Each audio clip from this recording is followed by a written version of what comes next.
Здравствуйте, товарищи! Меня зовут Игорь, и я приветствую вас на своем канале. В этом ролике речь пойдет о сборке модели из смолы в масштабе 1 к 35, первого искусственного спутника Земли, запущенного в Советском Союзе. Модель спутника упакована в прозрачный пакет. В пакете находится инструкция и детали модели. Откроем упаковку и поближе взглянем на детали набора.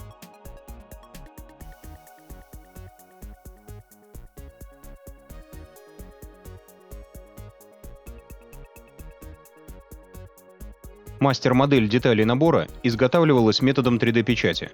Затем на основе этих деталей были созданы формы, а с их помощью отливаются из смолы готовые наборы.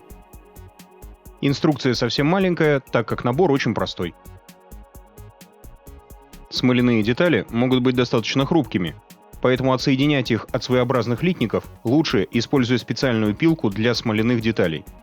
Такие пилки продаются в любом модельном магазине и отличаются от обычных пилок тем, что у них очень мелкий зуб. В качестве такой пилки можно также использовать пилку по металлу, но имейте в виду, что она толще, а значит пропил будет шире.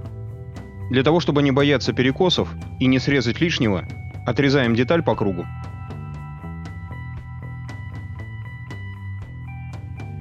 Опять же, чтобы избежать перекосов и для более удобного шлифования половинок корпуса спутника, высверливаем в середине каждой детали отверстие. Благодаря ему детали будет полировать проще. Детали полируем, используя плоскую широкую наждачку строго круговыми движениями, для того, чтобы избежать перекосов. Смоляные детали лучше всего приклеивать, используя цианокрилатный клей-гель. Он не так быстро высыхает и дает некоторое время для того, чтобы спозиционировать детали относительно друг друга.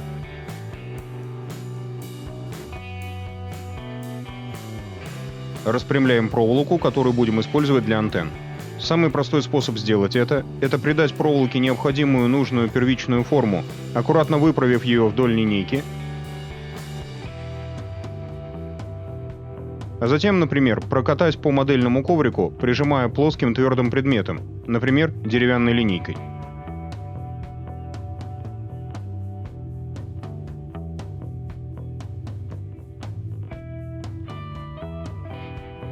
Аккуратно размечаем и отрезаем антенны.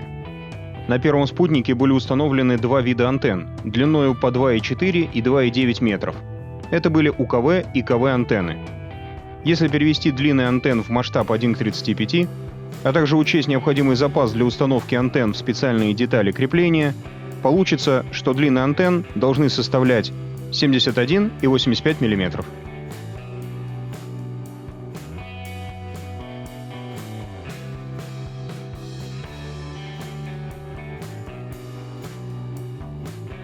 Отсоединяем детали для крепления антенн.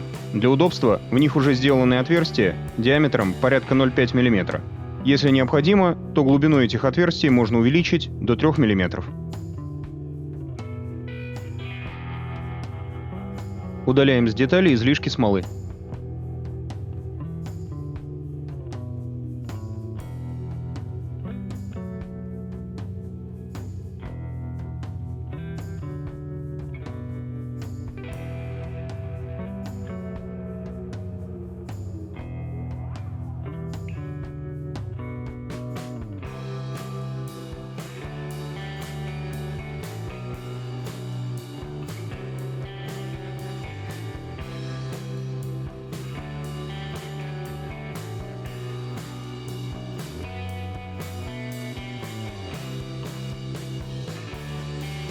Устанавливаем антенны в отверстия в креплениях и фиксируем при помощи цианокрилатного клея.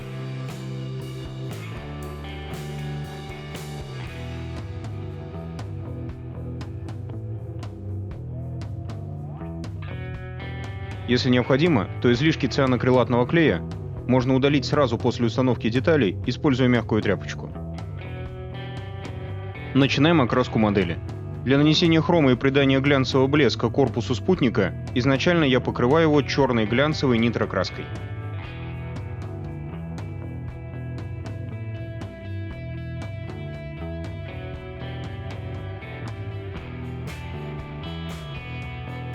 Для упрощения выделения надписи на подставке я изначально покрыл ее черной выравнивающей грунтовкой Mr. Hobby Finishing Surfacer 1500 единиц. Затем покрываем подставку серебристой эмалью. Эмаль будет легко стереть с букв и цифр на подставке, используя обычный White Spirit. После того, как корпус спутника окончательно высохнет, я покрываю его при помощи хрома от компании Pacific 88. Этот хром необходимо наносить при большом давлении с минимальной подачей материала, в несколько слоев. Когда краска немного подсохнет, при желании ее можно будет отполировать мягкой тканью.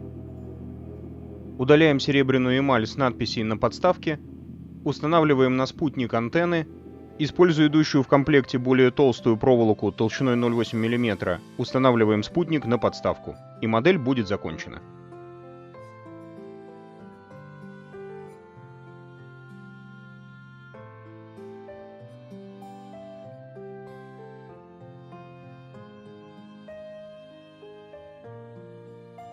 Давайте посмотрим на то, что у нас получилось на круговом обзоре.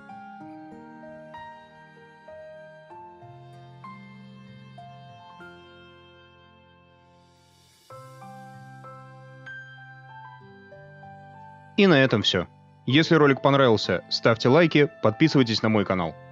В моих планах продолжить серию роликов, рассказывающих о сборке реальных космических аппаратов. Не забывайте, что вы можете оставлять комментарии как здесь, так и на моих страничках в социальных сетях. Для помощи развития моему каналу используйте ссылки, приведенные в описании данного ролика. Большое спасибо за внимание, отличных вам моделей, до новых встреч!